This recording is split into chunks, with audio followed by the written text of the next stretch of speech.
Para quem não sabe, Paulo Júnior, na verdade, o pessoal da sua página tem que saber quem eu sou, porque eles não sabem, mas você, todo mundo sabe. Então, mas que legal que você está aqui. Paulo, a ideia aqui é a gente ter um bate-papo um tanto descontraído, mas ao mesmo tempo sério, no que diz respeito ao assunto sobre a palavra de Deus. E eu escolhi você aí para a gente conversar esse assunto, porque eu entendo que você é alguém que defende, que é uma referência no assunto, no que diz respeito ao estudo das Escrituras e à valorização da própria Escritura, tá? Então, Paulo, rapidamente, fala um pouquinho de você, quem é você, o que você faz, sua família, só para alguns que talvez não te conheçam. Bom, para aqueles que não conhecem, sou o pastor Paulo Júnior. Aqui eu pastoreio uma igreja batista reformada aqui na Cidade Franca, interior de São Paulo. Sou casado com a fisioterapeuta Suzana, pai de 2 filhos, Augusto e Felipe, e fundador da Sociedade Missionária Defesa do Evangelho, que tanto tem como finalidade divulgar e expor o Santo Evangelho de Cristo, como também a patrocinar obras missionárias no Brasil e fora do Brasil. Muito legal. Fala um pouquinho do Colégio William Carey. Bom, o Colégio William Carey, em razão do que vem acontecendo com a educação no nosso país, principalmente no meio público, foi necessário, então, foi brotada essa semente em nosso coração de abrir uma escola que tenha princípios tanto cristãos e que ensine também as principais disciplinas que a rede pública tem deixado de lado. Então, há 5 anos atrás, mais ou menos, nós elaboramos esse projeto e decidimos, então, consultar alguns irmãos, outras pessoas que são pioneiras no assunto, estudar bastante, principalmente o ensino clássico. Então, depois de 3 anos, nós abrimos essa escola, que hoje conta com maternal, 1º, 2º e agora 3º ano. Muito legal. E vocês também começaram uma conferência há pouco tempo, chamada Old School. Fala um pouquinho dela, do que vai acontecer ano que vem. Old School. Nós fizemos a primeira esse ano, em janeiro desse ano, foi excelente. Contamos aí com grandes pregadores aqui do Brasil e fora do Brasil. E nosso objetivo é o da maioria desses grandes homens e teólogos, que é resgatar as grandes verdades cristãs, expor as sãs doutrinas, trazer a igreja novamente para debaixo da autoridade das Escrituras e somente as Escrituras. E esse foi o objetivo de nós iniciarmos mais uma conferência das tantas que nós já temos aí pelo Brasil, conferências bíblicas, conferências cristocêntricas, e trazê-la aqui para esta região. E o termo old school se refere à escola antiga. É para fazer um contraponto com o evangelho novo, o evangelho contemporâneo, da prosperidade, o evangelho do triunfalismo, né? O evangelho atualizado. O atualizado, que é muito perigoso. Então eu vou voltar assim, para o evangelho clássico, histórico, defendido pelos nossos pais reformadores e puritanos. Legal. Só para quem não sabe, eu sou Leandro Pasquini, eu sou casado com a Raquel, tenho a pequena Giovana e eu fundei há pouco tempo, até em função da pandemia, né? A gente tinha o intuito de começar um instituto bíblico para cristãos que queiram crescer no conhecimento de Deus, chamado Imersão na Palavra. Mas aí a pandemia veio e a gente teve que mudar os planos e a gente transformou esse curso num curso online, tá? Então, se você quiser saber mais, entra lá em Imersão na Palavra, no próprio Instagram, a gente tem um perfil lá. Se você quiser também, depois você fala comigo e a gente pode conversar. Não é para formar teólogos, não é para...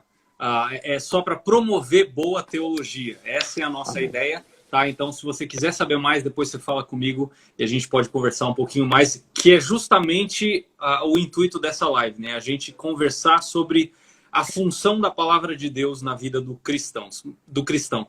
Mas antes disso, vamos conhecer um pouquinho do Paulo. Paulo, me fala aí, que hobbies que você tem?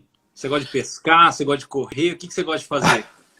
Bom, os meus hobbies estão todos ligados à prática esportiva. Gosto muito da prática de esporte. Então, quando tenho tempo livre, eu gosto de correr, fazer caminhada, pratico musculação e artes marciais, gosto também e atualmente estou praticando jiu-jitsu. Então, Olha que legal. meus hobbies estão ligados à prática esportiva. Que legal. Natação, então tudo quanto é coisa. Quem que você gosta de ouvir em termos de música? Bom, esses grandes clássicos da música cristã, Elo, Logos, todos são excelentes, mas eu tenho apreciado ultimamente muito ouvir os Vencedores por Cristo. Legal, legal. E se alguém te chama para pregar na cidade aí, o que que você gosta de comer? O que que você, para você ser bem recebido, o que que você gosta de comer? Ó, eu como de tudo, então eu sou aquele missionário. Se botar eu numa selva, eu como. Agora eu tenho duas preferências: carnes e massas. Agora, Eu vi isso aí na consciência cristã. Eu vi. Você é bem carnal nesse ponto. É, sim. Agora, para especificar carnes, churrasco. Massas, a famosa e querida lasanha. Olha aí. Então, para quem está assistindo aí, vai chamar o Paulo Júnior para pregar na sua igreja, você já sabe que cardápio você faz para agradar ele. Agora, me fala uma coisa. O intuito disso aqui é justamente para o pessoal que, às vezes, tem uma imagem meio sisuda. Eu conheço você. Eu já tive vários contatos gostosos contigo, mas tem gente que, às vezes, vê o Paulo Júnior de púlpito, acha que é um general, um cara que é duro e tal, e acha que você não tem uma vida, né? Acho que é só o rapaz do púlpito ali. Me fala um mico que você já passou no ministério. Bom, teve muitos, né? Mas vou contar um engraçado. Quando eu fui convidado para pregar na cidade do interior de Minas, e eu cheguei lá com o meu pastor auxiliar que fez o trâmite, o contato. Uhum. E fomos recebidos. Enquanto conversávamos, ele comentou de pregações minhas, né? Gostei muito de uma pregação que você pregou em Uberlândia. Uberlândia? Eu nunca tive Uberlândia, mas tudo bem. Ah, teve uma outra também que você pegou e não quis finalizar ela, você terminou ela por incompleto. Incompleto? Como assim? Aí eu olhei para o Cunha, eu acho que ele convidou outro Paulo Júnior. Enfim, quando nós fomos conversar, não era eu que era para estar lá. Caramba! Era um outro Paulo Júnior que ele entrou em contato conosco pensando que fosse eu. Aí, enfim, aí na recepção, nós ali, aquele clima tenso, eu falei, eu vou ter que falar a verdade. Querido pastor, eu não sou esse Paulo Júnior que o senhor está pensando. Aí ele olhou para mim, mas o senhor prega a verdade? O senhor é homem de Deus? Sou. Então tá certo, então pode pregar. Cara, olha a providência de Deus, até nisso, né? Providência que foi tão bom, porque eu preguei 5 sermões, não era para eu estar lá, ok, mas preguei 5 sermões, gostaram tanto que me convidaram novamente. Que legal! Olha só, que coisa! E detalhe, essa igreja era uma igreja carismática e arminiana, depois disso começou a adotar alguns princípios das doutrinas da graça. Olha aí, irmãos arminianos, vocês que querem convidar o Paulo Júnior, agora convida o Paulo Júnior certo, mas quem sabe aí você começa a adquirir uma outra perspectiva aí no que diz respeito a doutrinas da salvação, né? Sim. Mas que legal, que joia. Fala para mim 3 livros que marcaram a tua caminhada, no início da tua caminhada cristã. Olha, foram muitos livros, eu podia citar aqui vários, né? Mas eu quero citar 3 que marcaram muito a minha vida. O primeiro é Santos no Mundo, do Leland Ryken. O segundo, o Diário de David Brainerd, escrito por Jonathan Edwards. Exatamente, esse aí. Livraço, eu recomendo esse livro aí. Esse outro, com certeza. Agora quero ver se você vai ter esse terceiro. Ele saiu com outros nomes, mas é um clássico. É o Pastor Reformado, do Richard Baxter. O Pastor Aprovado. O Pastor Aprovado, isso, sim. Isso. Eu tenho ele, ficou no meu armário. Sim. Eu recomendo esses 3, eles são excelentes, excepcionais livros. Legal. Depois eu quero falar sobre Pastor Aprovado. Lembra de antes da gente terminar essa live, eu quero falar sobre pastores que estão assistindo, eu quero falar sobre esse livro e um livro que, se Deus permitir, vai sair pela Fiel em 2022, tá? Paulo, eu quero fazer um desafio para você aqui. Explica o Evangelho para nós em 60 segundos, mais ou menos 1 minuto aí. Bom, o que é o Evangelho? Nós temos que entender que o Evangelho não é necessariamente uma doutrina, ele é um relato histórico verídico de uma pessoa. É uma história, é uma mensagem uma mensagem que mostra como um Deus justo justifica, perdoa, salva pecadores injustos sem deixar de ser justo, através da morte e ressurreição e ascensão, através da morte do seu filho na cruz, ressurreição e ascensão. Morrendo na cruz, Jesus se faz pecado, se faz maldição, e ele, por se fazer maldição e se fazer pecado, se faz culpado. Quando se faz culpado, recebe a penalidade pela culpa. Deus despeja sobre ele a ira que era destinada a nós, satisfazendo assim as demandas da justiça divina. E para provar que o sacrifício de Cristo foi suficiente para salvar o homem e para satisfazer as demandas da justiça divina, ele ressuscita no terceiro dia, mostrando que a obra da redenção está completamente consumada. Mas não para aí. Uma vez o plano da redenção sendo consumado, agora como ele é aplicado? Ele ordena que todos os homens, em todos os lugares, se arrependam e creiam na obra suficiente de Cristo na cruz, na mensagem do Evangelho. Ao pecador responder essa mensagem, que é o relato da morte, vida, ressurreição de Cristo, ao responder com arrependimento e fé, no tribunal de Cristo, ele recebe uma sentença favorável, ele é declarado legalmente justo. Então ele passa da morte para a vida e não entra mais em condenação. É isso que é o Evangelho em 60 segundos. Ótimo, ótimo. Eu falo isso porque isso foi uma coisa que me marcou muito num local que você esteve. Foi um dos momentos onde a gente se encontrou, que foi lá nos Estados Unidos, lá na Capitol Hill. Que em seguida eu quero que você fale sobre a sua experiência lá. Mas que me marcou bastante. Que eu vi uma igreja que tem na ponta da língua o Evangelho. Isso foi uma coisa que me impressionou muito ao conviver com os membros daquela igreja, porque eles eram saturados com o Evangelho em toda a mensagem, em todo momento em que eles estavam juntos, e era comum a gente entrar num lugar tipo um Uber, ou um encontro com algum jovem incrédulo. Uma pessoa da igreja que estava comigo rapidamente entrava no Evangelho. E eles conseguiam, de uma maneira assim, concisa, explicar o Evangelho é o que eu estou falando, 1 minuto, 2 minutos, né? E sem forçar, era uma coisa natural. E isso me impressionou muito, né? Fez muita diferença na minha vida. Isso me impactou bastante. Agora, excelente. Eu queria saber e queria que você contasse pra gente como é que o Senhor te alcançou. Bom, eu vim de uma família católica tradicional, né, desde a minha infância. Fiz a primeira comunhão, participei do catecismo católico, etc. Tal.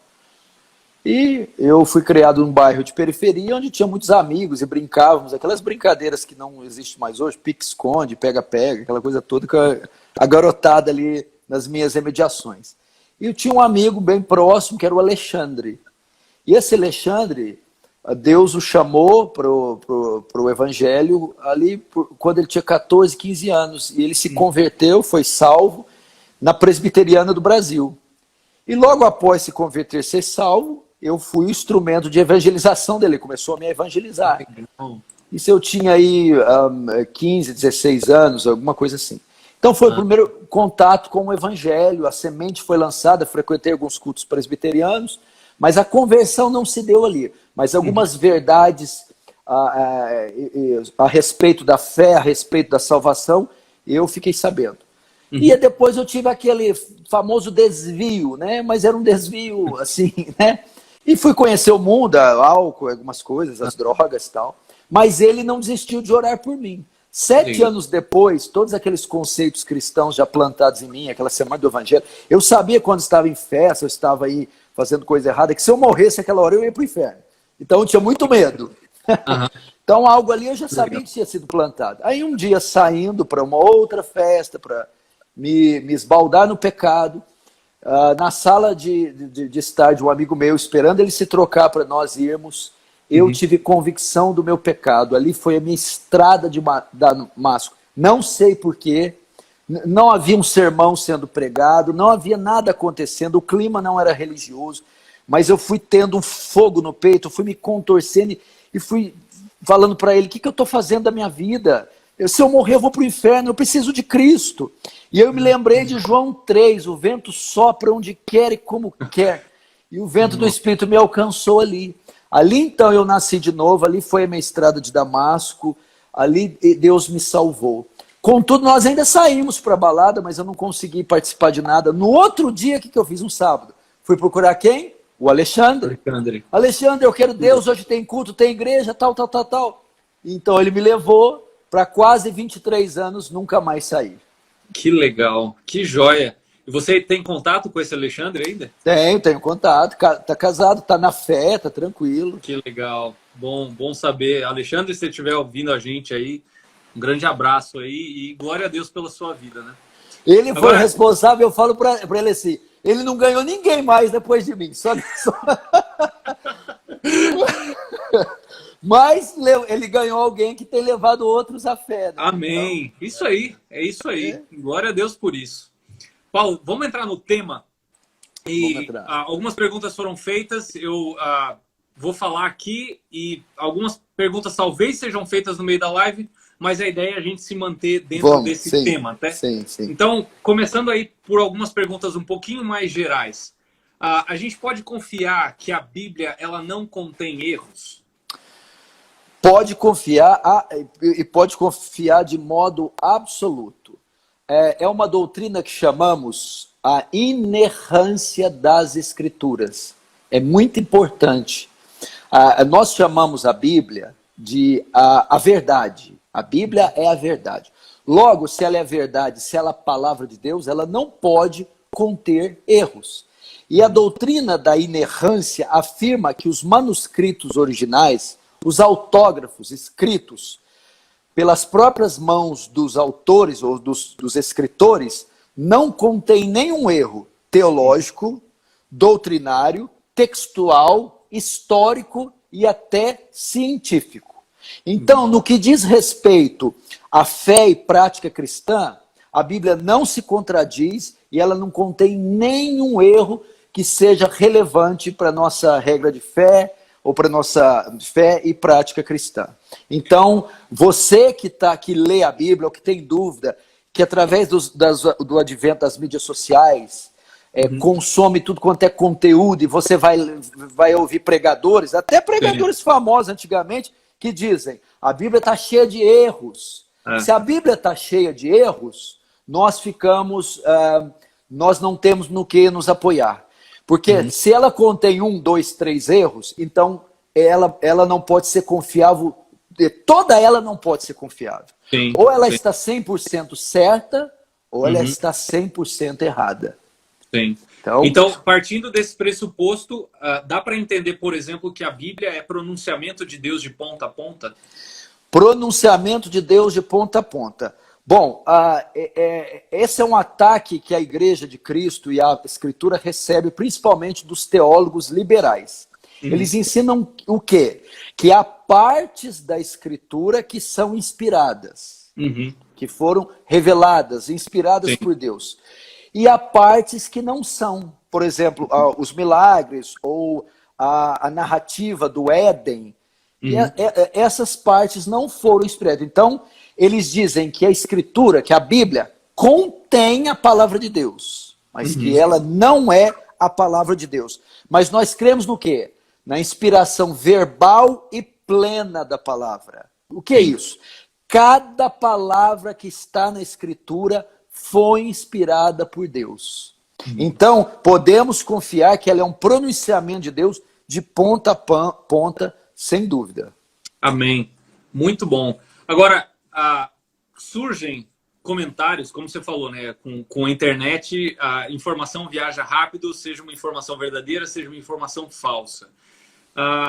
Dá para a gente confiar que a Bíblia é palavra de Deus, ela é pronunciamento de Deus de ponta a ponta, e ainda assim ela é atual? Porque o mundo está em transformação, né? E então coisas novas chegando por aí e tal.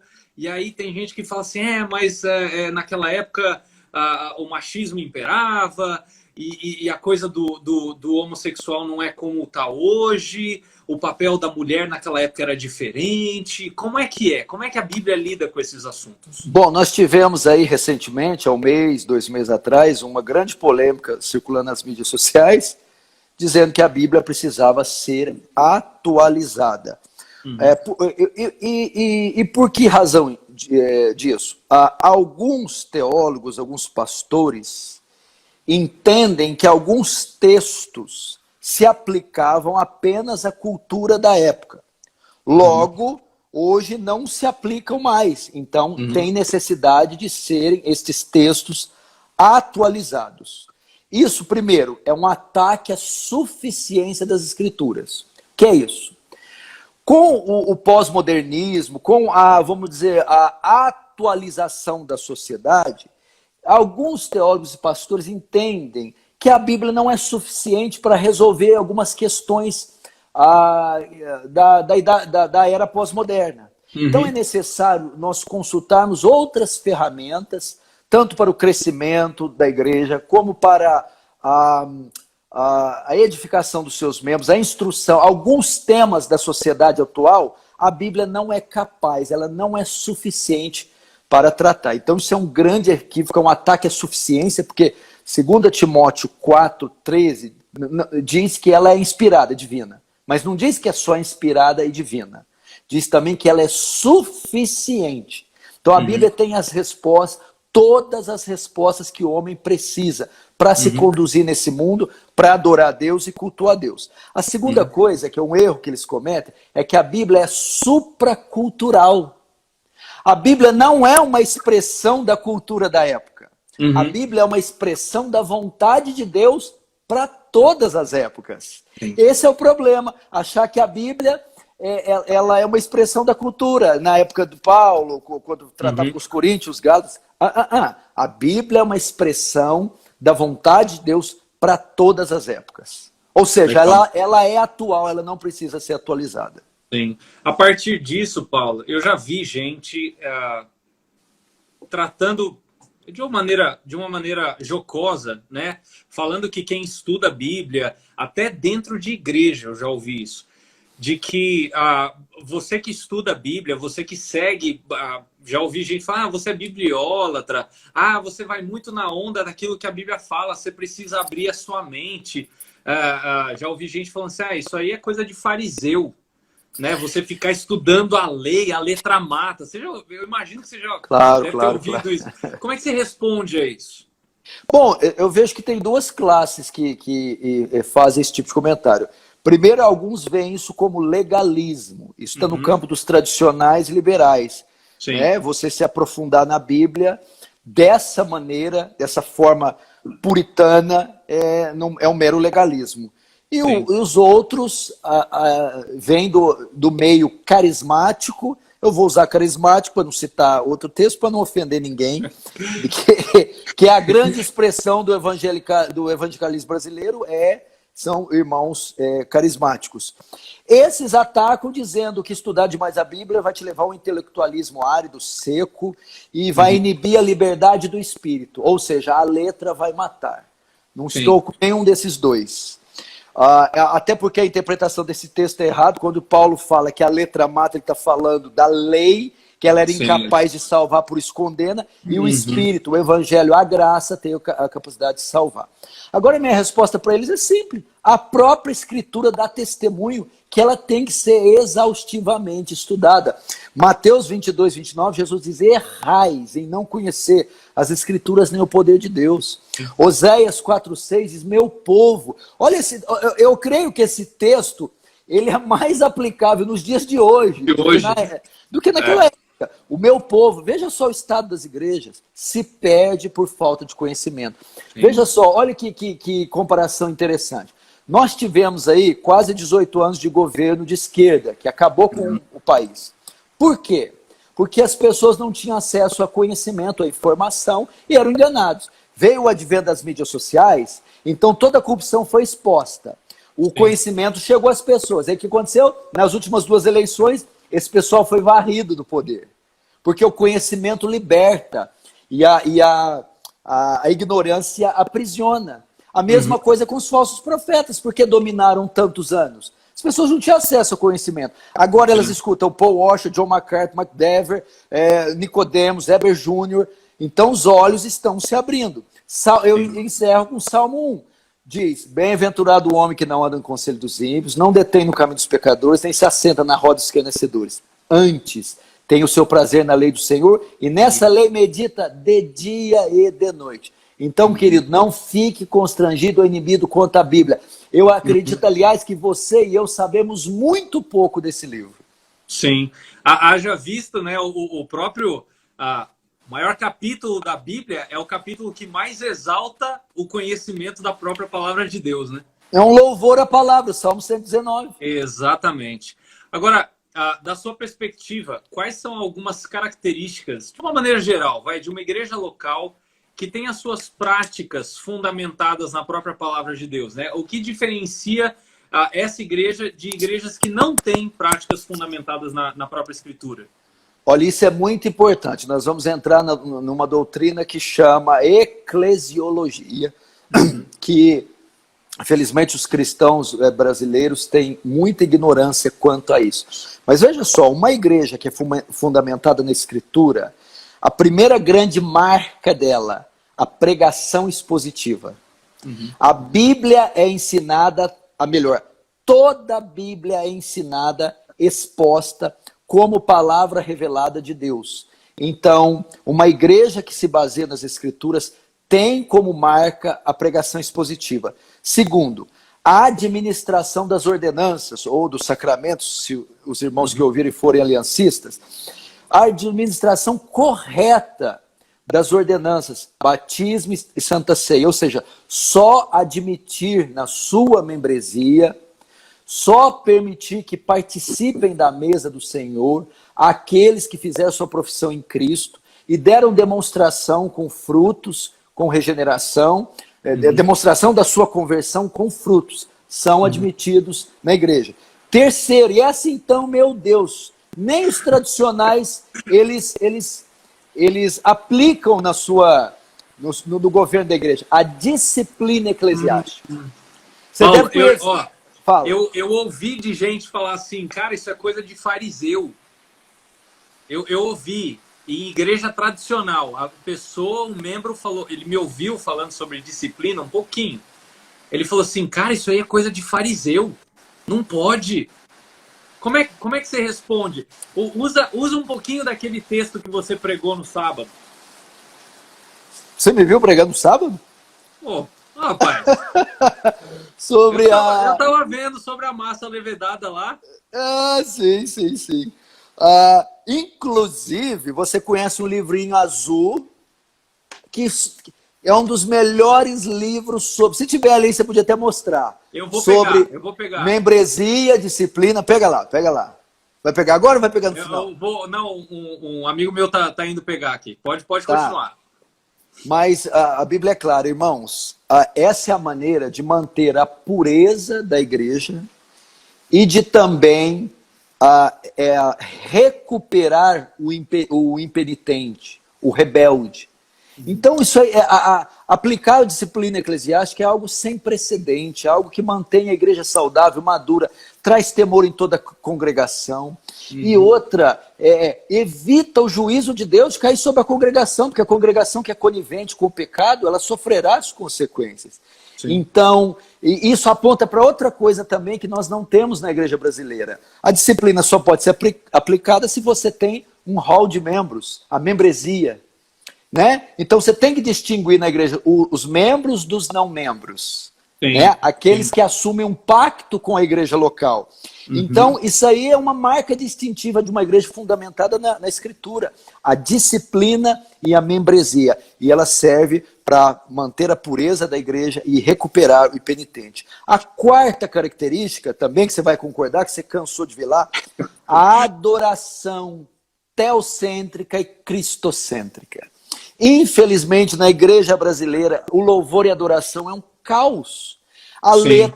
A letra, o arranjo musical, os instrumentos, são verdadeiros shows gospels, não é Sim, verdade? sim, sim. Então nós gastaríamos hora para falar de adoração aqui. E aqui, este aí, Jonathan eu Lean. pode comprar que eu assino embaixo. Excelente livro, excelente livro. E o último, né, o que distingue uma igreja, o que diferencia de igrejas que não praticam, né? Uhum. O que é diferente é que as outras igrejas, elas, infelizmente, indiretamente, professam misticismo. Ou seja, muitas das regras da igreja não são conduzidas pela escritura, mas por revelações pessoais que os pastores têm. Uhum. Uhum. É, e aí, Bíblia fica. É o que você falou, né? A partir da pregação você já percebe, né? Principalmente Exatamente. aquele pastor que gagueja para ler, você já percebe que o cara não tem familiaridade nenhuma com o texto. Aí ele Não. começa a pregar, lê o texto, sai do texto e não volta mais pro texto, né? Então, ah, aliás, já entrando nesse, já que você levantou esse assunto sobre eclesiologia, fala um pouquinho do que mudou na sua vida, no seu ministério, a partir do tempo que você teve lá, o que você aprendeu, que foi, inclusive, um tempo que a gente teve um contato muito gostoso lá. Eu estava fazendo estágio nessa época e você foi fazer o congresso, né, o Weekender. Fala pra gente um pouquinho do que mudou, explica o que é, né, e o que isso mexeu contigo na vida ministerial. Bom, outra resposta que eu gastaria horas e horas para falar, mas assim, se eu puder comunicar algo aos irmãos que estão ouvindo, olha, a importância que tem para a vida do cristão a igreja local. A igreja local. Infelizmente, a nossa cultura, a nossa igreja foi influenciada demais pelo neopentecostalismo norte-americano, e o pouco valor que se dá à igreja local é um absurdo. Então eu pude ver ali dezenas de coisas que poderiam ser aplicadas aqui em nossa igreja, que mudaria completamente o comportamento dos membros, a influência da igreja na sociedade. Por exemplo, a adoração é completamente congregacional. Os Uhum. instrumentos e os músicos, eles não estão acima da igreja, do louvor e do canto da igreja. Uhum. As letras são cristocêntricas. O governo da igreja, a maneira com que são distribuídas as funções, a harmonia entre os oficiais. Uhum. Então, assim, fora de série, eu aprendi muito, eu poderia aqui ficar horas e horas falando. A maneira que ele divide o sermão dele, a maneira Uhum. com que, quando ele, por exemplo, testemunhou que ele segue uma linha de sermões expositivos, e às vezes você se questiona, pô, mas está acontecendo eventos aqui na sociedade, poderíamos mudar. Ele disse que durante alguns eventos era bem o texto que ele ia pregar, esse texto coincidia com o evento atual. Então isso aí Sim. foi maravilhoso. Enfim, você pode também lembrar de algumas coisas aqui que poderíamos Ah, eu, colocar eu, aqui. eu tive as minhas impressões. Isso aí marcou certamente a minha vida, né? Eu sou grato a Deus pelo seminário que eu fiz, né? O Seminário Bíblico Palavra da Vida mudou minha vida. Mas, como você falou, você fez um raio-x muito bom. A gente parece que não se importa muito com eclesiologia, né? Doutrina de igreja aqui no Brasil. Eu tive, mas muito pouco. E eu passei 6 meses de uma maneira intensa, estudando, né, diariamente, lendo bastante, escrevendo bastante e vendo isso na prática. E eu vi o quanto isso é fundamental para a vida do cristão. Como é que quando você tem uma igreja que é biblicamente saudável, uma eclesiologia correta, como é que a vida dos membros da igreja é impactada? Então, a partir da pregação expositiva, como você colocou, a partir de uma igreja que gira em torno do discipulado, não em cima de Discipulado. programas, né? Mas de você conversar com o irmão da igreja, saber como é que ele está, perguntar se você pode orar por ele, não ficar assim, gastar 3 horas falando sobre futebol. Não tem problema, não é pecado falar sobre futebol. Agora, é interessante você saber como é que essa pessoa tá, como é que você pode ajudar essa pessoa se ele é um irmão em Cristo, né? Então, assim, Perfeito. muitas coisas eu vi ali que abriram meus olhos, mas que não são até para contradizer algumas pessoas que não fazem ideia, que nunca leram ou leram bem mal e porcamente a respeito de 9 marcas de uma igreja saudável, não é um programa para fazer sua igreja crescer. Aliás, se você começa a olhar para esses princípios na própria escritura e praticar isso na sua igreja local, é bem provável que a princípio ela comece a diminuir um pouquinho. Porque aí alguns, talvez que não gostem de olhar para a escritura, ser confrontados com a própria palavra de Deus, vão espirrar, né? Mas sim, aqueles que estão interessados, que querem ser corrigidos pela própria palavra de Deus, vão entrar no eixo aí e a coisa vai melhorar de acordo com a palavra de Deus, não com os princípios humanos, né? E outra característica também, que vai também, vou mencionar a 9 marcas, e também está dentro de quais características de uma igreja que tem a prática fundamentada na palavra. Ela é centrada no Evangelho de Cristo. Então, foi uma das coisas que eu vi lá, o Evangelho tem primazia, proeminência, isso é maravilhoso. Sim, é um dos livros da coleção, né? Aliás, esses dois, né, eles são um conjunto muito interessante, né? Esse aqui fala mais propriamente do Evangelho. Para quem está nos assistindo, é um livro pequeno, tá? Você lê ele de maneira relativamente rápida. Esse aqui fala justamente como uma igreja deve ser centrada no Evangelho, tá? E esse aqui como promover uma cultura de evangelização na sua igreja, tá? Então é muito legal, é de uma série colorida que tem, eu não sei quantas marcas já foram traduzidas, eu acho que tem umas 11 ou 12, né? Tem. Em português. Você vai ter Sã Doutrina, livraço do Bob Jameson, esse aqui.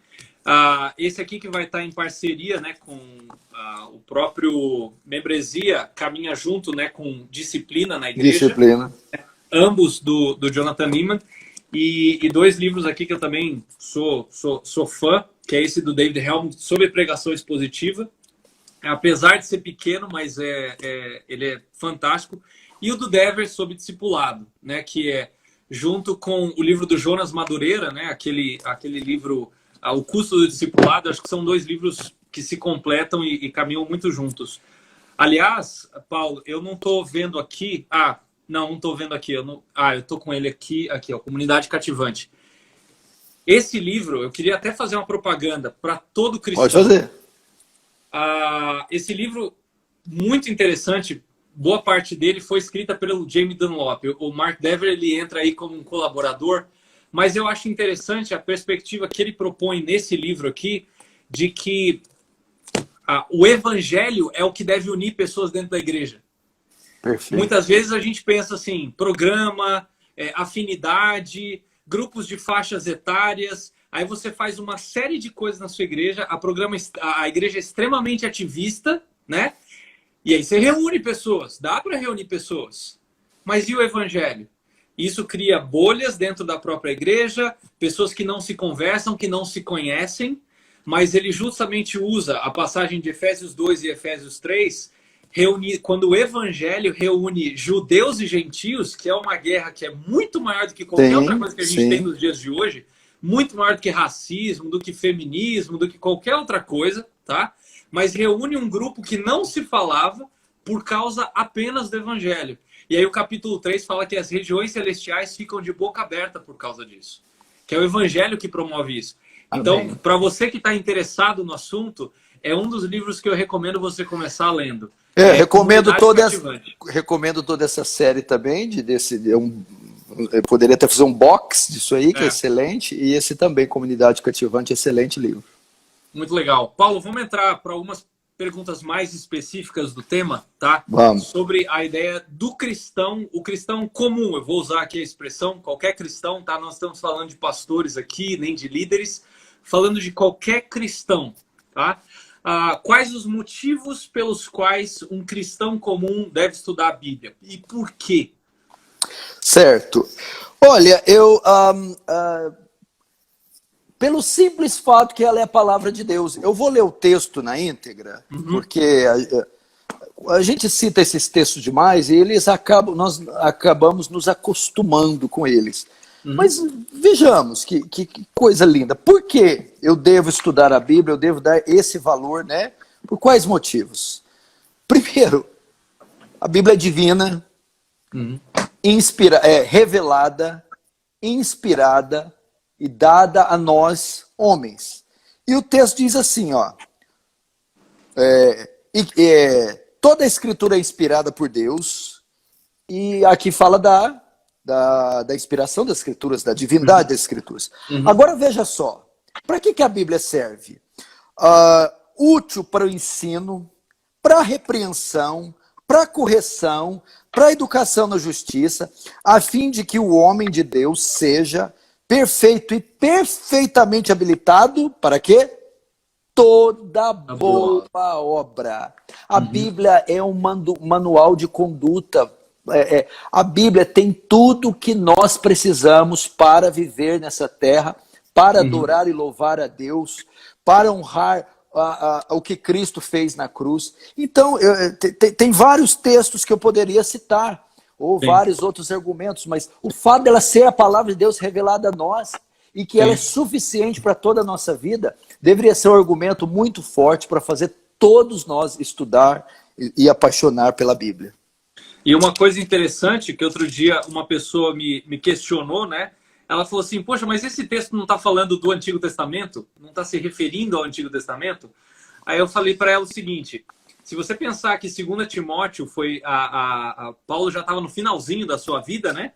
É interessante você olhar 2 Pedro, no capítulo 3, Pedro vai citar os escritos de Paulo como sendo como escritura, exatamente. Interessante pensar isso, né? O Novo Testamento que já estava sendo produzido, mas encarado como palavra de Deus. Como de Deus. Nesse sentido, com essa declaração de Pedro, ele está dizendo que tanto o Antigo quanto o Novo são palavras de Deus. Sim, sim. E para aqueles que têm um pouco de dificuldade de olhar para o Antigo Testamento, Paulo, outro dia eu assisti era uma live, cara, que me deu nó no estômago a hora do cara. E eu tô citando o cara porque é uma dificuldade de olhar para ele como pastor, principalmente a hora que ele falou da palavra de Deus, da maneira que ele falou. Ele falando mal do Deus do Antigo Testamento, falando que aquele Deus do Antigo Testamento não desce na goela dele. E aí, meu Deus. Assim, me deu nó no estômago de continuar assistindo. Eu fiz de propósito para ver o que aquele cara estava falando, né?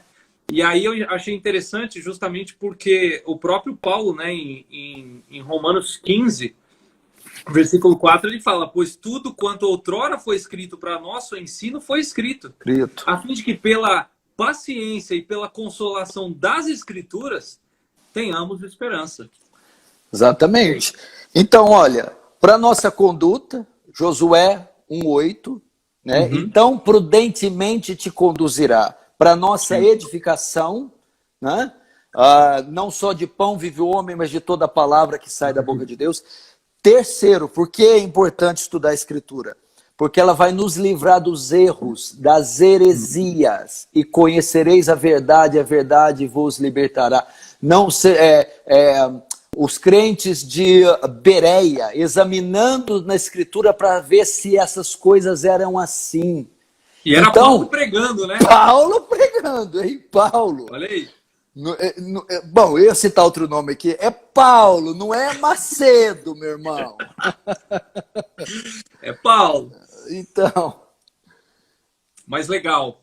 E como é que, uma vez que a gente entende que a palavra de Deus ela é fundamental para a vida do cristão, não é uma opção, como é que ela pode ser prática na vida diária? Como é que ela se encaixa dentro da vida diária do cristão? Olha, é importante os cristãos estabelecerem uma rotina com a Escritura, né? Infelizmente, ainda não são todos que têm essa prática de ler e estudar a Bíblia sistematicamente. Eu aconselharia eles dividirem a leitura da Bíblia em 2 períodos. Um devocional, onde eu vou retirar um tempo para fazer uma leitura leve, uma meditação. Eu costumo ensinar os irmãos a fazerem isso de manhã, antes de sair de casa. É o café da manhã. É uma alimentação mais rápida para que eu inicie a minha rotina. Então, reserve um local, leia um capítulo ou 2, tenha um tempo de meditação e esse é o momento devocional. O segundo período, você precisa destinar um horário específico, um local específico, com ferramentas. Você vai agora estudar as Escrituras. Né? Nós precisamos também nos aprofundar. A Bíblia é um livro escrito em 1600 anos, com 40 autores diferentes, com culturas diferentes, que necessita de interpretação. Então, um momento para se estudar. E depois de estudado esses dois períodos, você tem que aplicar. Então, eu aconselharia ler, estudar, meditar e aplicar o conteúdo lido e compreendido no seu viver diário. Então, essa deve ser a rotina do cristão com a Escritura. Não apenas abri-la apenas no momento de culto, ou como um amuleto mágico, Deus vai falar comigo, e abre num salmo. Né? Caixa de promessa, né? Caixa de promessa, exatamente. Então, eu vejo gente diferenciando, falando assim, eu faço leitura bíblica para ler a Bíblia inteira num ano.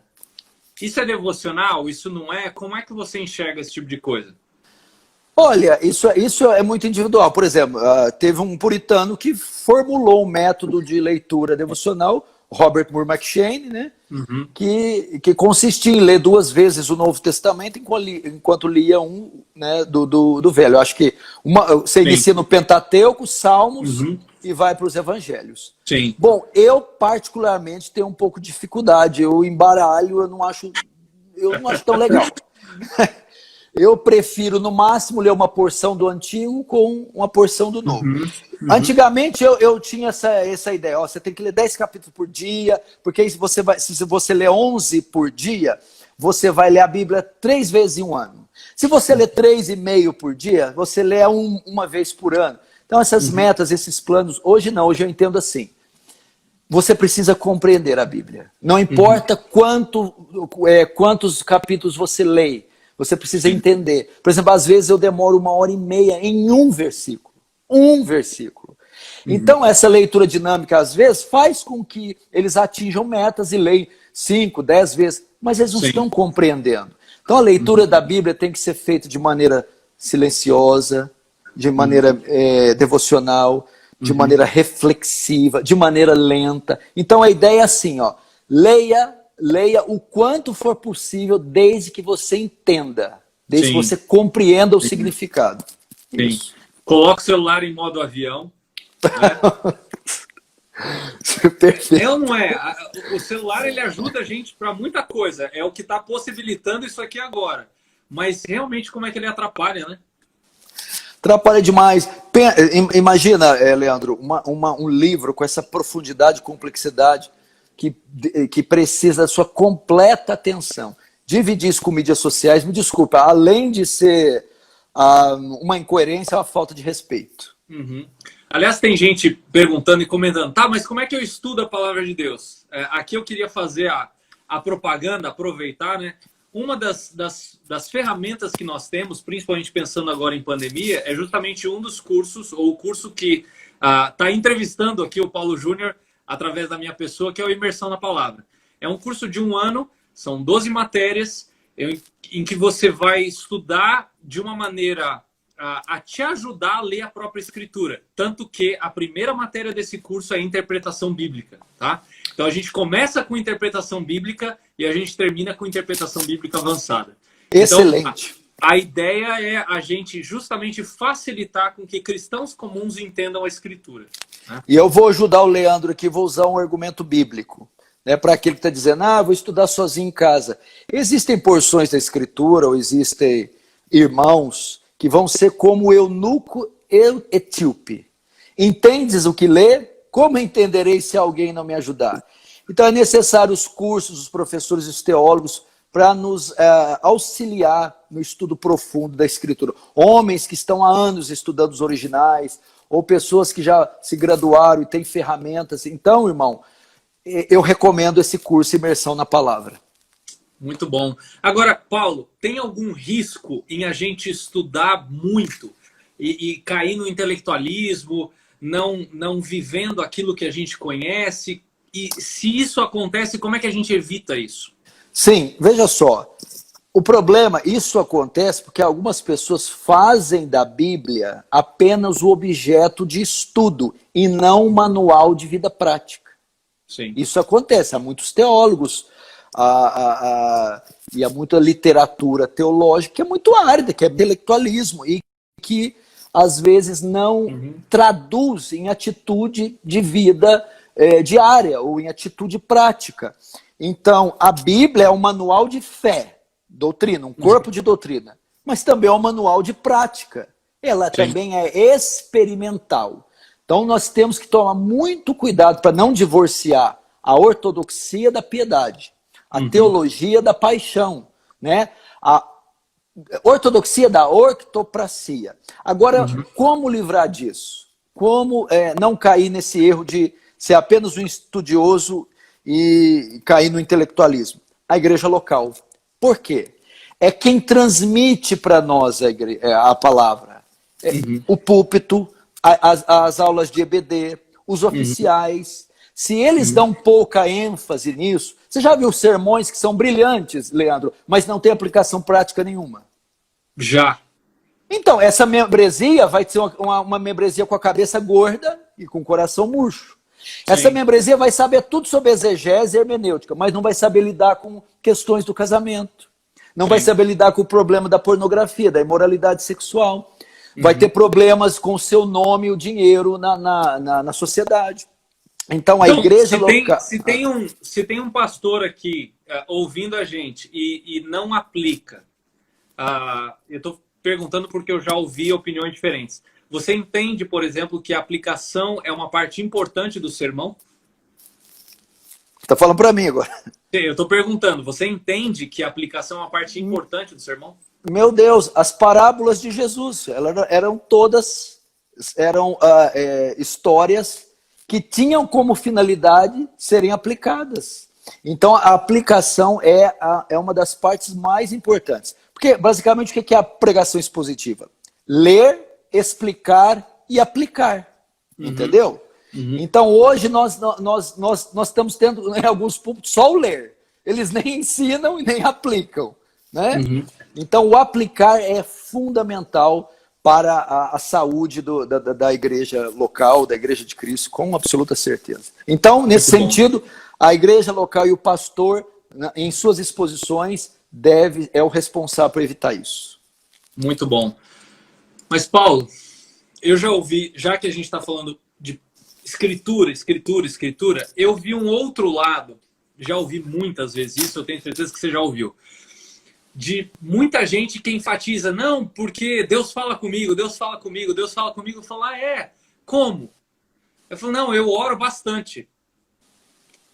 Como lidar com esse equilíbrio entre oração e escritura? Deus fala na oração? Vamos lá. Que é? Vai lá. Eu vou responder como Tozer, quando foi perguntado qual é mais importante, a leitura ou a oração, ele falou assim, em um pássaro, qual é mais importante, a asa esquerda ou a direita? A direita. Veja que é tão importante uma quanto a outra. Em Atos 6, quando a igreja de Cristo cresceu, Pedro diz, não é bom que sirvamos as mesas, né? Procurar entre vós 7 homens, 7 diáconos, de boa reputação, cheios do Espírito Santo e sabedoria, e nós nos dedicaremos à oração e o estudo da palavra. Então, é tanto uma quanto a outra. Calvino usou um termo em latim, orar et labutare, né? Orar e trabalhar. Vamos para o labutare. A Bíblia é um livro que contém textos, que contém história, gramática. Eu preciso fazer exegese, eu preciso estudar, eu preciso de dicionários, eu preciso de comentários, eu preciso me gastar para interpretar. O método que nós usamos, creio que seja o seu, é o histórico, gramatical, gramático, histórico. Por quê? Temos que partir do pano de fundo histórico e também por ser um livro, nós temos que estudar a gramática. Então tem que ralar, né? Tem que conhecer português. Tem que conhecer português. Respeitar a vírgula. Exatamente. Já viu o cara lendo a Bíblia e não respeitar a pontuação? Meu Deus, meu Deus. Então, não entende isso. E o segundo, o orare, pedir a iluminação do Espírito Santo. Quando essas duas coisas se casam, nós temos uma leitura e um estudo, uma aplicação praticamente perfeita. Então, nós temos, por um lado, os irmãos que só labutare, só grego, hebraico, pessoas que não se importam com a oração, que não se importam com a parte, com a iluminação do Espírito. Sim. E a outra só tem o horário, que é esse caso que você falou, Deus fala comigo o dia inteiro. Nós temos que unir ambas as coisas. Ambas as coisas são imprescindíveis para a saúde cristã, para a conduta da igreja cristã. Você entende que foi isso que fez com que o movimento puritano fosse algo tão forte? Com absoluta certeza. Eram gigantes no púlpito, gigantes academicamente, mas gigantes também em oração. Com absoluta certeza. Sim. Aqui, para quem... Só lembrar, quem quiser ler um pouquinho sobre esses homens, ou se você quiser ler um pouquinho mais, se você quiser ler aqui... Esse é um livro pesado, literalmente pesado.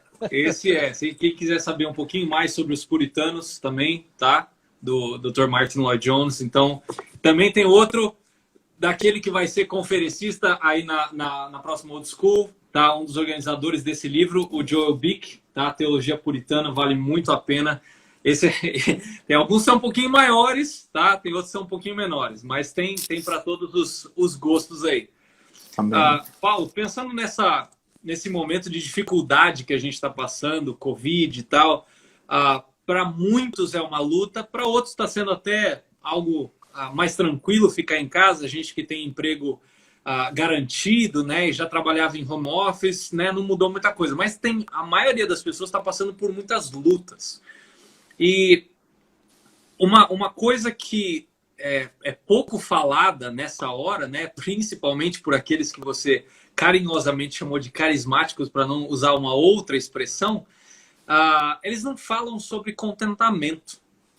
A Bíblia fala sobre isso, a Bíblia fala sobre como adquirir, se é possível, se é um download que a gente faz de Deus ou se é uma coisa que a gente aprende, como é que funciona? Muito simples, nós somos seres de duas naturezas, física e espiritual, material e imaterial, ok?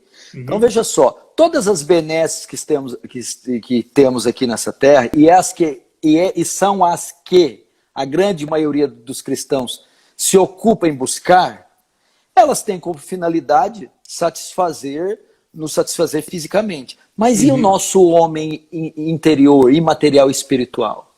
Ele também necessita ser satisfeito. E nesse sentido, a palavra de Deus é o elemento para isso. Por isso que Jesus diz, não só de pão vive o homem, mas de toda a palavra. De modo que o pão alimenta o meu corpo físico. E a palavra de Deus, ela vai alimentar o meu homem interior. Então ela é considerada este alimento. Então muitos cristãos estão equivocados, devem buscar essa satisfação, essa completude na palavra. E vou mais ainda. É nessa palavra que também é revelado aquele que é o motivo do meu contentamento, Cristo Jesus. Filipenses capítulo 4. Sei estar contente, aprendi a estar contente de toda e qualquer maneira. Aí ele aprendeu, né? Aprendeu. É interessante isso. Paulo aprendeu. Exatamente. Aí ele vai terminar citando o texto pessimamente interpretado. Posso todas as coisas naquele que me fortalece. Através de Cristo eu posso suportar intempéries, dores e problemas. Ou seja, eu não necessito de fatores externos, necessariamente, para ser feliz. Em Cristo eu tenho essa satisfação. Excelente. E para quem está nos acompanhando aí, quiser saber um pouquinho mais, principalmente desse lado, vamos dizer assim, o lado A daquilo que o Paulo falou agora, sobre o encontrar contentamento aqui com os olhos lá em cima, né? O livro do reverendo Emílio Garófalo, Isto é Filtro Solar, ele faz uma exposição no livro de Eclesiastes, mostrando como Salomão, né? Aquele que teve tudo, falou, se você se limitar a buscar a sua satisfação nessa vida, você vai ser o mais miserável do ser humano que existe nessa terra. Você tem que estar com os olhos lá em cima. Isso não significa que aquilo que nós temos aqui não são coisas que nós podemos usufruir, né? Deus fez a criação para que nós tenhamos prazer, desde que isso nos aponte para Cristo. Amém. Né? Excelente. Citamos história da igreja. qual que é o valor de história da igreja para que nós entendamos o valor da própria escritura na vida do cristão? Bom, olha, nós temos centenas de exemplos de testemunho. Foram 2000 anos de história da igreja, todos baseados na inerrância, eficácia, suficiência, autoridade das escrituras. E eu gostaria de destacar duas coisas. Primeiro, o apreço e o amor que eles tinham pela escritura, a ponto de darem a própria vida. Lutero disse, a paz se possível, a verdade a qualquer custo. Então você vai ver pessoas como William Tyndale, morreu por causa da Bíblia. John Wycliffe, né, o fundador do lollardismo, a mesma coisa, por interpretar, pregar, ensinar as escrituras. John Huss, por causa das escrituras, foi condenado à fogueira. Calvino expulso de Genebra pelo amor e zelo das escrituras, a paixão em defender a verdade. Então, primeiro, o apreço e o amor que eles tinham para a escritura. Os puritanos, veja só, você que está me ouvindo, irmão, os puritanos chamavam esse livro aqui o livro de Deus, ou o santo livro. E eles diziam assim, ó, a Bíblia é a boca de Deus, novo e velho. Ó, é Deus falando a Bíblia. Então, e eles tinham tanta paixão que um puritano interpretando, outro puritano recebendo o juízo de Deus em um sermão, retirando a Bíblia, ele dizia assim, quando via que Deus iria tirar a Bíblia como juízo por ele estar negligenciando. Então ele descreve, Senhor, faça o que quiser, toma nossos bens, queima nossas casas, mata nossos filhos, mas não nos tira a Bíblia, por favor. Então veja o apreço. E segundo, como esses homens se gastavam no estudo da Escritura. Sim. Jonathan Edwards, por exemplo, gastava 13 horas com as Escrituras. Ele era um teólogo, um pensador. Agora, Hudson Taylor era um missionário, gastava 10 horas com as Escrituras. Então você tem exemplos de paixão e de esmero no estudo das Escrituras. Nem todo mundo foi chamado ao ministério de tempo integral, mas faz a gente pensar, né, principalmente aqueles que estão no ministério, que estão nos ouvindo, né, o quanto tempo nós temos gasto no estudo da Escritura, né, pensando que, poxa vida, né, aqueles que são pastores têm talvez o emprego mais privilegiado do mundo, como o Paul Washer falou, né? Você foi pago para estudar a Bíblia, cara. Então sai da rede social e vai estudar a Bíblia. Isso aí. Perfeito, perfeito. É um privilégio. Sim, eu já fui em igrejas que pastor iniciando o culto disse assim, falando ali e tal, ó, eu vou contar uma história, porque eu não sou bom com Bíblia, tá, gente? Eu vou falando, eu gosto de cantar, contar história. Como assim? Um pastor que não é bom com a Bíblia? Um absurdo, um absurdo, um absurdo. Paulo, vamos fazer algumas perguntas aqui fora do tema, gente que fez perguntas e às vezes elas surgem, né, as mesmas, mas vamos lá, eu quero respeitar algumas perguntas que foram feitas aqui de antemão, tá? Então, primeiro eu quero começar com uma leve. Como é que os carismáticos, gente, eu vou usar o termo aqui, não de uma maneira pejorativa, tá? Mas como é que os pentecostais, eles explicam aquele falar em língua coletivamente, se em 1 Coríntios 14, a questão ali se limitava a 2 ou 3 pessoas? Bom, eu não sei se você tem o mesmo ponto de vista que eu com relação aos dons. Pode ser que não tenha. Então, eu vou tentar dar uma resposta bem discreta. Dentro do que a própria pergunta propõe, então não está falando da continuidade nem do secessionismo, né? Sim. Então eu vou só responder de forma simples para ficar brando, não vou entrar muito nisso aqui não. Se fosse uma live só sobre os dons, nós quem sabe. Mas dentro dessa perspectiva, os pentecostais estão cometendo o equívoco quando todos falam em língua ao mesmo tempo, sem que ninguém interprete, sem que ninguém compreenda. Paulo está aqui corrigindo um problema de ordem de culto, que seria um escândalo para o incrédulo entrar com todo mundo orando em línguas, sem que tivesse alguém que interpretasse. Ele vai dizer no máximo 3, tendo alguém que interprete. Então, eu vou me limitar a responder isso. Legal. Uma pergunta que me foi feita e eu transferi para você, tá? Por que Deus criou os seres humanos sabendo que eles iriam pecar? Bela pergunta para você fazer no céu quando você chegar, meu irmão.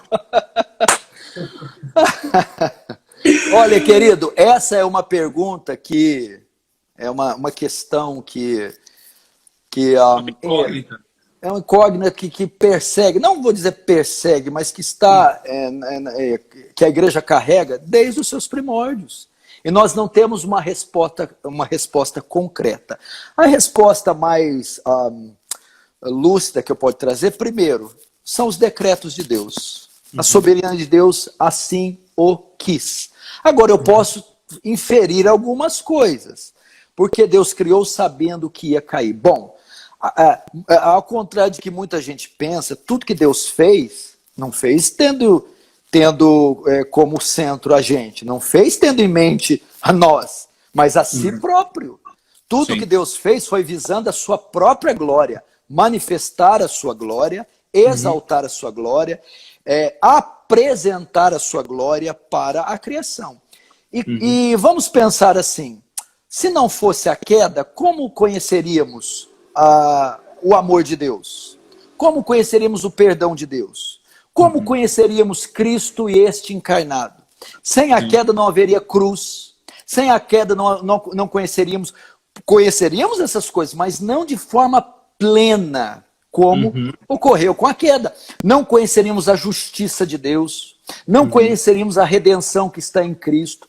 Deus não revelaria o seu amor de forma tão grande, permitindo que seu filho se encarnasse e morresse substitutivamente por nós.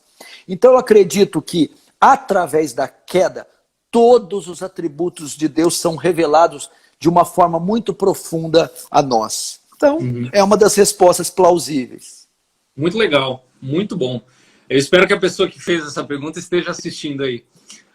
Eu falei para ela, falei assim, assiste, porque eu vou fazer a sua pergunta na live, porque eu vou deixar um expert responder. Paulo, fala sobre o jejum. Como é que o jejum deve ser biblicamente praticado? Eu vou falar biblicamente. Tá? Sendo sincero, Leandro, esta é uma prática que nem reformado domina. Porque você não vê quase nada escrito sobre, pregação sobre, comentário.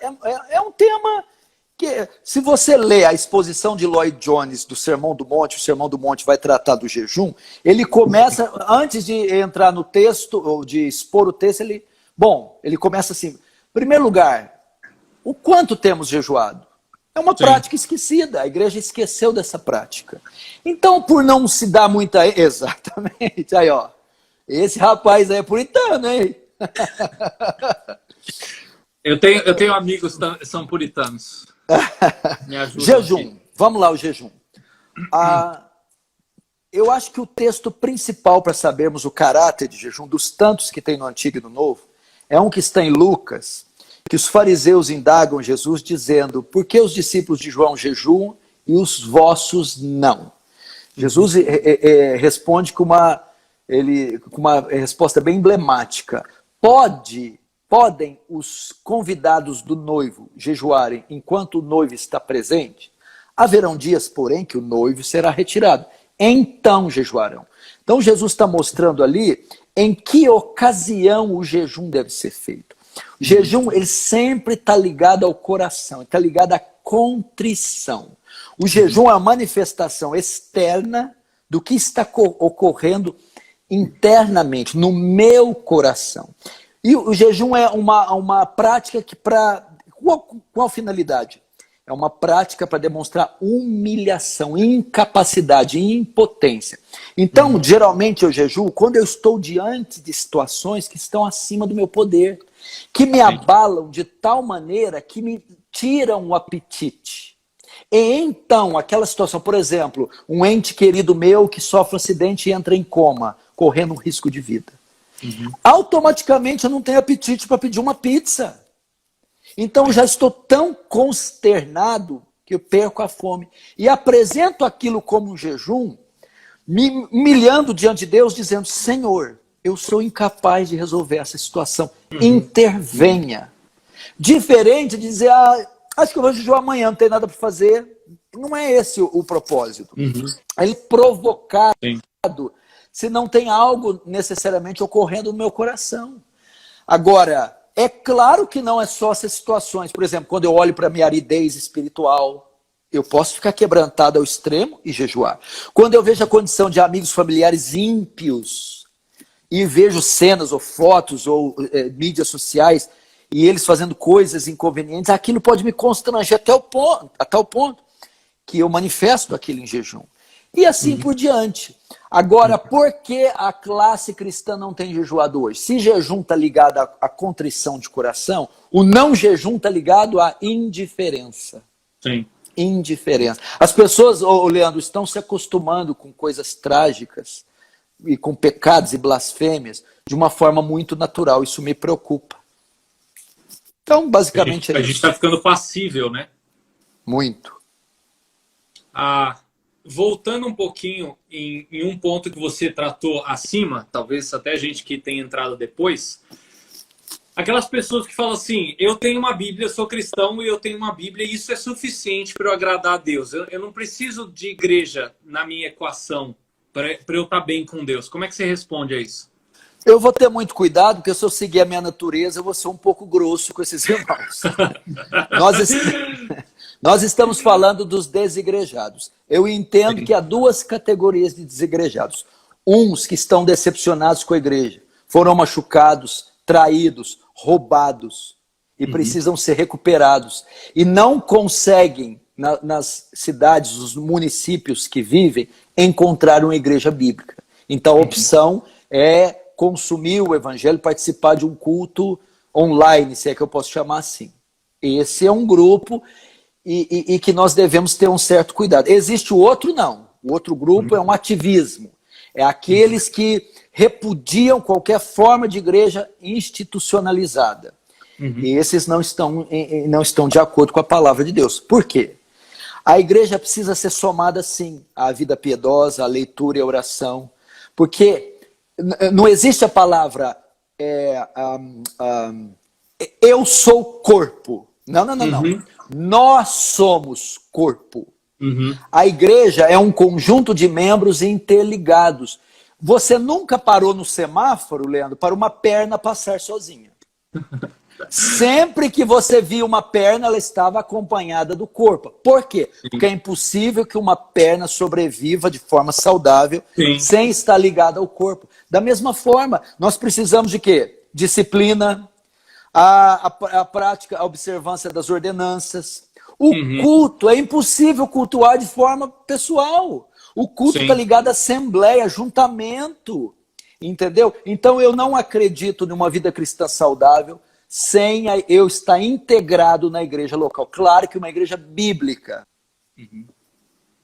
No sentido de uma igreja biblicamente saudável. Exatamente. Fazer parte desse corpo. Sim, exatamente. Para a gente entender bem isso aí. Algumas outras perguntas aí fora do tema, só para a gente apimentar um pouquinho. Queria te ouvir, o que te levou a migrar e de novo, até para quem está ouvindo a gente tem um posicionamento diferente, isso aqui não é um debate sobre essas duas posições, mas é uma curiosidade, pessoas que querem saber, tá? Mas o que te levou a migrar do arminianismo para o calvinismo? A Bíblia. Eu estou ouvindo o Granconato aqui. Eu vou completar. Bom, arminianismo e calvinismo são termos que traduzem o modo com que cremos, ou o modo que cremos em certas doutrinas. Sim, eu iniciei a minha fé, quando eu iniciei em minha fé, eu era arminiano. Por quê? Você está perguntando, com o passar do tempo eu me tornei um calvinista. Simples. Eu poderia ter outras respostas, mas em razão, pelo modo com que um exalta Deus e pelo modo com que o outro reduz, rebaixa Deus. Infelizmente, o arminianismo ele trouxe um reducionismo no ser Deus, para o ser de Deus, incrível. Então, e também uma exaltação do homem. A maneira com que o homem participa, principalmente no que diz respeito à soteriologia, isso usurpa demais a glória de Deus, diminui demais a glória de Deus e o ser de Deus. Então, ao estudar os atributos de Deus, estudar os puritanos, estudar Spurgeon, Lloyd Jones, a maneira com que exalta Deus, isso me fascinou. E, logicamente, isso apontou para os textos bíblicos, textos que muitos arminianos, eles não confrontavam, né? Eu digo assim, a grande massa dos cristãos normais, eles pulavam esses textos. A partir do momento que você se debruça sobre eles, a coerência é muito grande. E o arminianismo, muitas vezes, a sua interpretação se baseia em argumentos lógicos e filosóficos. O calvinismo em hermenêuticos e exegéticos. Então, traduzindo, é o que mais se aproxima da Bíblia. É por essa razão. Legal, muito bom. Pensando aqui em jovens, tá? Muitos eu já identifiquei aqui no próprio chat.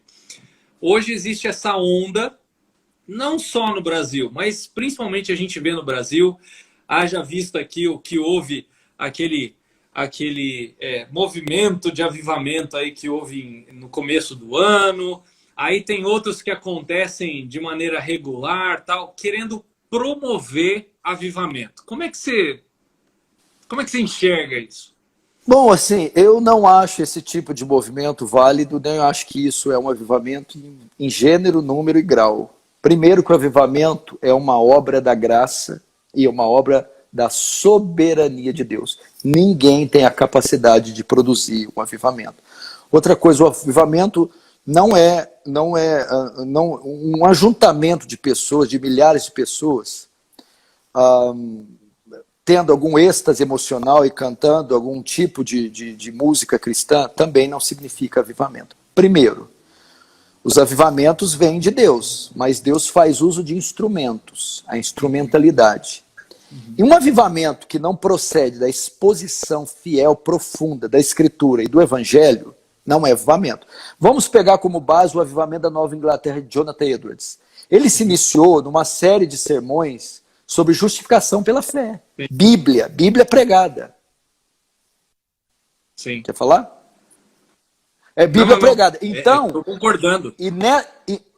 E nesta série foi onde saiu o mais famoso sermão dos últimos 200 anos. Pecadores nas mãos de um Deus irado. Então, o despertamento foi uma obra soberana de Deus pela instrumentalidade de Jonathan Edwards, fazendo exposições bíblicas, cristocêntricas. E não é isso que eu estou vendo nesses avivamentos. Sim. Essa ideia de tentar produzir por meios não bíblicos, né? Além de tentar, é por meios não bíblicos. Assim, eu sinceramente, eu tenho gente que eu conheço que foi para lá com boa intenção, né? Mas é aquela ideia do sincero, mas errado, né? Não basta Perfeito. você ser sincero, não basta você ter a vontade, você tem que ir pelos meios corretos. E eu sei de amigos meus que têm boa intenção e querem promover algo bom. Mas a maneira de fazer isso é a partir da própria Escritura, como você falou. Não é a partir das boas ideias humanas, né? Que volta muito do papo que a gente estava tendo há um tempo atrás sobre igreja, né? Muita gente querendo fazer igreja de um jeito interessante, cheio de peripécias, né? Mas sem olhar para a Escritura e ver como é que o próprio Deus disse que a noiva dele deve ser adornada. Ele deixou instruções claras sobre como proceder, né? E nisso nós podemos citar aí dois nomes, aí, Bill Hybels e Rick Warren, que adotaram esse modelo de igreja emergente, né? Igreja com propósito, essa coisa toda aí, né? Igreja para quem não gosta de igreja. Dominó. Horrível. Né? Uma influência muito grande. E eu lembro até de um sermão do Paul Washer, né? Ele pedindo perdão. Ele fala, eu sinto que muito do que é importado vem do meu país, que é ruim. Sim. E eu me entristece o coração. Eu peço que vocês nos perdoem por isso. Eu fiquei até constrangido quando eu ouvi isso. Amém. Mas uma perguntinha bem leve aqui para você responder. Cristão pode se divorciar e recasar? Rapaz, você me complicou, hein? Bom, eu vou responder assim, irmão. Existem duas escolas que eu penso que são válidas. Uma mais popular, outra menos. A outra diz que divórcio e segundo casamento é proibido e é permitido somente em caso de adultério. A parte inocente, a parte que foi traída, tem permissão para se divorciar e recasar-se de novo. Essa é uma visão clássica, defendida por muitos homens sérios. E existe uma outra, essa é defendida pelo John Piper, por exemplo, que diz que não.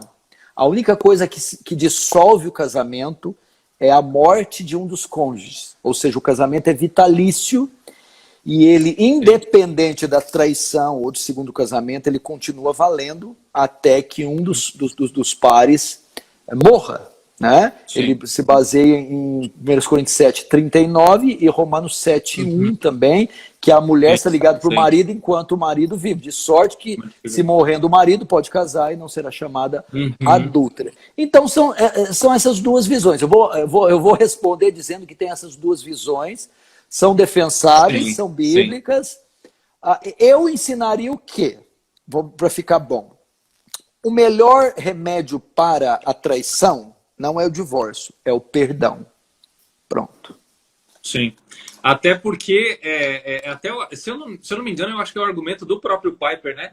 A representação do noivo e da noiva não é Cristo e a igreja? A igreja não traiu ao próprio noivo com o pecado muitas vezes? O noivo nunca se divorciou da própria igreja, né? Sempre perdoou. Mas é óbvio que existem nuances, existem situações, existe violência. A gente não está entrando nisso aqui. Deixa eu colocar algo que é importante também. Acho que é importante colocar isso assim. Existe também uma terceira maneira de ver isso. O quê? Julgar caso a caso. Sim. Entendeu? Sim. Por exemplo, se você tem na sua congregação uma moça que levianamente, com 18 anos, se casou com um rapaz de 19, e o rapaz não tinha procedência, vivia com tráfico. E engravida ela, deixa essa menina e some e se casa com outro. Será que uma moça de 18 anos vai aguentar o fardo de ficar o resto da vida sozinha, uma vez que o primeiro casamento, que é legítimo, o marido não morreu? Então deveríamos avaliar esse caso. Por quê? Porque Paulo fala para não deixar o irmão ser consumido de excessiva tristeza. Talvez uma moça dessa pode ser levada ao suicídio, ou, não posso casar, então eu vou fornicar. Entendeu? Então há males muito piores do que permitir um segundo casamento nesse caso para uma moça dessa.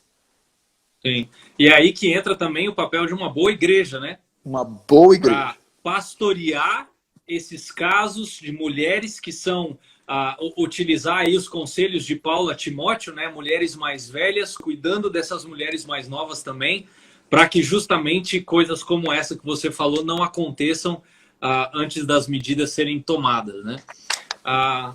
Você está vendo que eu estou deixando as mais fáceis para o final, né?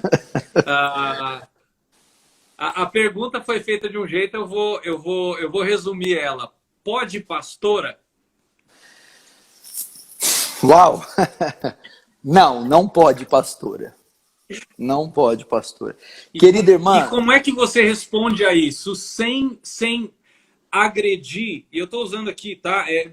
De fato, sem agredir o conceito de hoje de que isso é diminuir a mulher. De maneira nenhuma. Irmã, nós temos, diante de Deus, somos iguais em importância, mas diferente em papéis, em posições.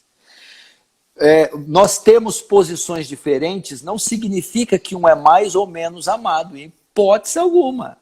Então, o que eu vejo na Bíblia, por exemplo, a mulher, ninguém valorizou tantas mulheres como Cristo. Paulo, ele vai, no capítulo 16 de Romanos, vai nomear o grupo de cooperadores, várias mulheres cooperavam com ele. As primeiras a verem, anunciarem a ressurreição de Cristo foram mulheres. Então, sem dúvida, ela ocupa um papel importantíssimo. Agora, o governo do povo de Deus, Deus não destinou a mulher, Deus destinou o homem. Quer ver algo muito simples? Quando no Jardim do Éden, Deus determina a ordem de não tocar na mulher, não tocar na árvore, veja só. Primeiro, quando a mulher come do fruto, não acontece nada. Quando o homem come, ele sabe que estão nus. Quando Deus vem pedir conta, ele não chama Eva. Ele fala Adão. Quando Deus vai pronunciar a maldição sobre Eva, é sobre só ela, sobre o corpo. Quando vai pronunciar sobre Adão, é sobre a terra, toda a terra paga. Então ali, quando Deus vai ordenar o ofício pastoral lá para Paulo, ele vai partir não da cultura, mas da ordem da criação. Primeiro Deus fez o homem. Então o governo do povo de Deus reside sobre os lombos de um homem. O sacerdócio é masculino e não feminino. E você não encontra na Bíblia. Débora era uma juíza e também estava lá como forma de juízo sobre Baraque, que foi omisso. Né? O Uda profetiza, mas você não vê a liderança do povo sobre uma mulher. Sim. E você também não vê a apóstola, né?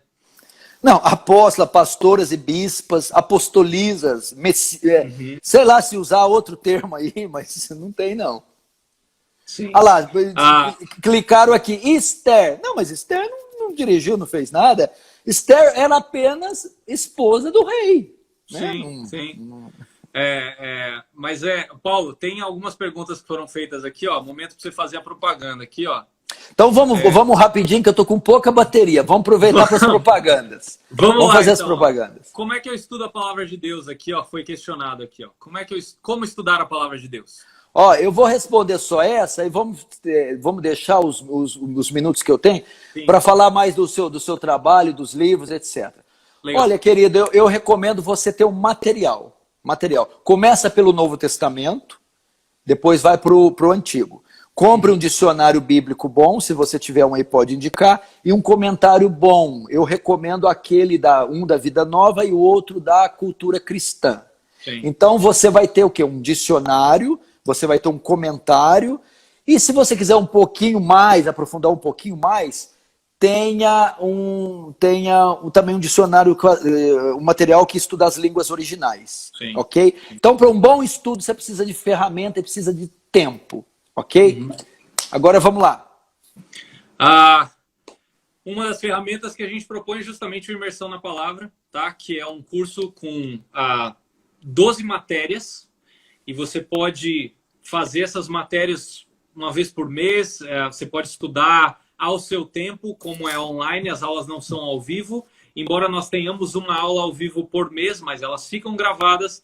A ideia é que esse currículo te ajude a crescer no conhecimento de Deus, da própria Escritura, e isso te habilite a não só melhorar e adquirir mais conhecimento de Deus para a sua própria vida, mas para você poder influenciar outros também.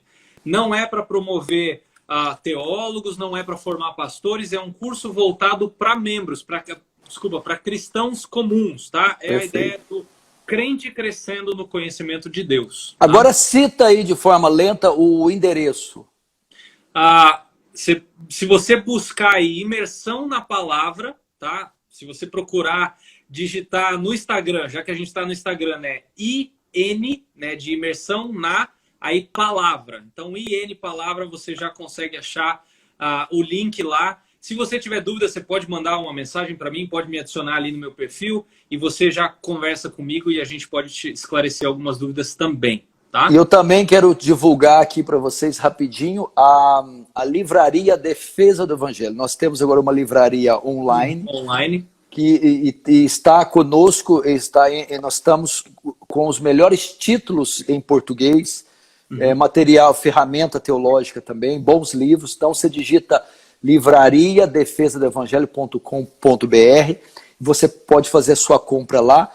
Todos aqueles livros foram escolhidos a dedo, eu participei das escolhas e você pode adquirir o seu livro. Outra coisa também, o curso que nós estamos fazendo, seminário online também dos puritanos.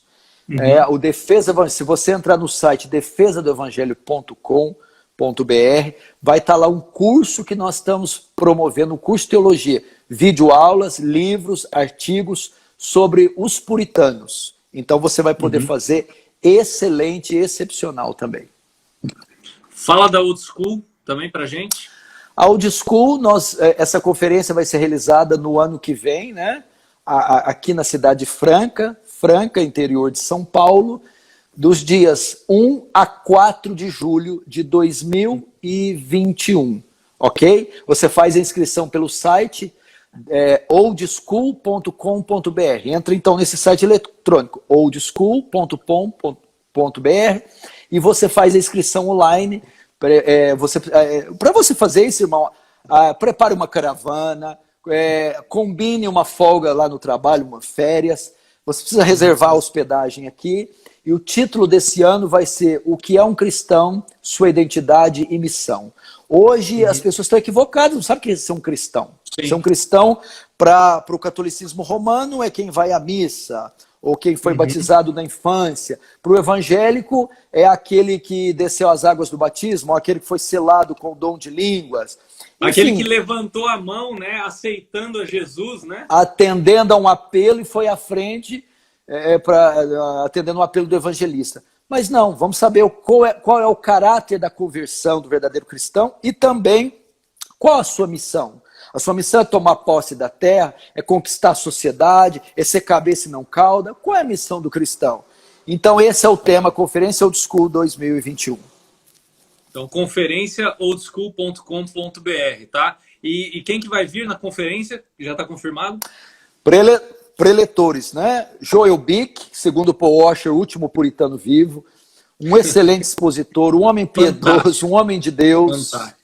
Heber Campos Jr., um excelente teólogo, um grande expositor, uma mente genial. Vai estar também Justin Peters, que é um homem que atua muito na área da apologética, excelente também. O Paul Washer, um dos grandes pregadores da atualidade de forma mundial. E eu, o menor de todos, Paulo Júnior. O maior entre os iguais. Isso. E o Paulo César. E claro, e essa lenda viva do louvor, um dos poucos remanescentes do louvor cristocêntrico, adoração bíblica, Paulo César, do Grupo Logos. Vamos ter essa honra. Legal. Paulo, posso orar para a gente encerrar? Vamos lá, pode orar. Pelo que eu posso orar especificamente pela sua vida? Pela minha vida, que você me dê sabedoria para as decisões que eu tenho que tomar diante da diversidade de obrigações que eu tenho tido. Legal. No que diz respeito à igreja local? Exatamente. Legal. Então vamos orar. Senhor Deus, muito obrigado, porque nós sabemos que até nesse bate-papo aqui informal, através da tecnologia, o Senhor está presente e nós conversamos sobre coisas concernentes à vida cristã, especificamente a Tua Palavra. E nós pedimos, Deus, que a começar de nós, que estivemos conversando aqui, que a Tua Palavra possa genuinamente nos transformar a cada dia.